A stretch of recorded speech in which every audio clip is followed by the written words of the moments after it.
जय हिंद। नमस्कार दोस्तों, इस वीडियो में हम लेके आए हैं कक्षा 12 विषय केमिस्ट्री में पहला चैप्टर जिसका नाम है बिलियन। और बिलियन चैप्टर से हम एक मोस्ट इम्पॉर्टेंट टॉपिक को लेके आए हैं और इस टॉपिक का नाम है राउल्ट का नियम तथा उसकी सीमाएं। यह आपके बोर्ड पेपर में 5 अंक में पूछा जाता है। तो आइए हम लोग देखते हैं। कुछ इस प्रकार से आपके बोर्ड पेपर में प्रश्न पूछे जाते हैं।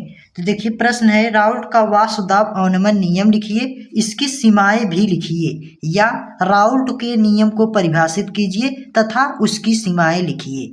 तो कुछ इस प्रकार से प्रश्न पूछे जाते हैं। अब आइए हम लोग देख लेते हैं उत्तर में आपको राउल्ट का नियम हेडिंग डाल देना है और उसमें लिखना है राउल्ट के नियम के अनुसार, यानी जो राउल्ट वैज्ञानिक है उनके अनुसार किसी विलायक में अवाष्पशील पदार्थ घोलने पर, यानी जो विलायक अर्थात जैसे तरल पदार्थ पानी हो गया, उसमें अवाष्पशील पदार्थ घोलने पर, अवाष्पशील पदार्थ का अर्थ है ऐसा पदार्थ जिसको गर्म करने पर उसमें वाष्प निष्कासित न हो अर्थात न निकले, उसे अवाष्पशील पदार्थ कहते हैं।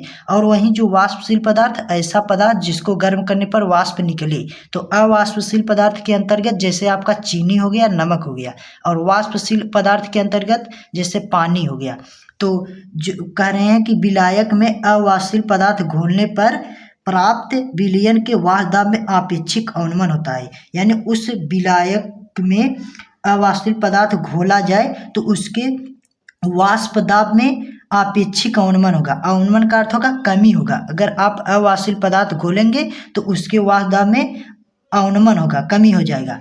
और अवनमन विलेय के मोल प्रभाज के बराबर होता है, यानी वाष्प दाब का आपेक्षिक जो अवनमन है वह विलेय पदार्थ के विलेय के मोल प्रभाज, जो मोल प्रभाज है के बराबर होता है, मोल प्रभाज की संख्या के बराबर होता है। तो ये है राउल्ट का परिभाषा नियम।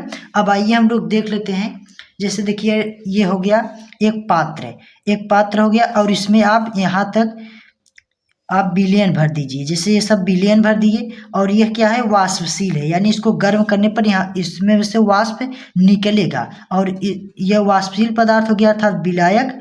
और इसके ऊपर आप अगर जैसे अवाष्पशील पदार्थ डालेंगे तो इसके वाष्प दाब में क्या होगा, कमी होगा, अवनमन होगा, कमी होगा। तो इसी को ही वाष्प दाब का आपेक्षिक अवनमन कहते हैं।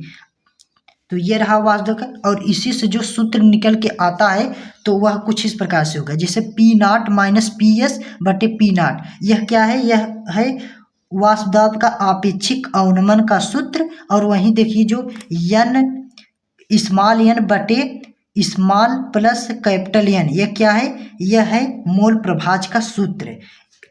स्मॉल एन का अर्थ है विलेय के मोलों की संख्या और कैपिटल एन का अर्थ है विलायक के मोलों की संख्या। तो ये हो गया सूत्र। अब आइए हम लोग देख लेते हैं दोस्तों सीमाएं। तो राउल्ट के नियम की सीमाएं कुछ इस प्रकार से आपको लिख देना है। देखिए, सीमाएं आपको हेडिंग डालने के बाद इसमें पहला पॉइंट आपको डाल के लिखना है राउल्ट का नियम। जो राउल्ट का नियम है वह तनु विलयनों पर लागू होता है।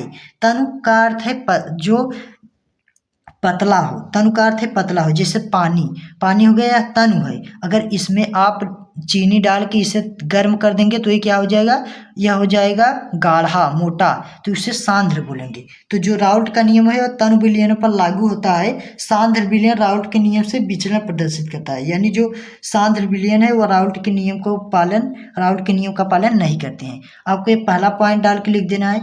अब आपको दूसरे पॉइंट में लिखना है यह नियम केवल अवाष्पशील पदार्थों के विलयनों पर लागू होता है, यानी जो राउल्ट का नियम है वह केवल अवाष्पशील पदार्थ आप अभी हमने आपको बताया, जैसे ऐसा पदार्थ जिसको गर्म करने पर उसमें से वाष्प निष्कासित न हो अर्थात न निकले, तो उसे अवाष्पशील पदार्थ कहते हैं। जैसे नमक हो गया, चीनी हो गया।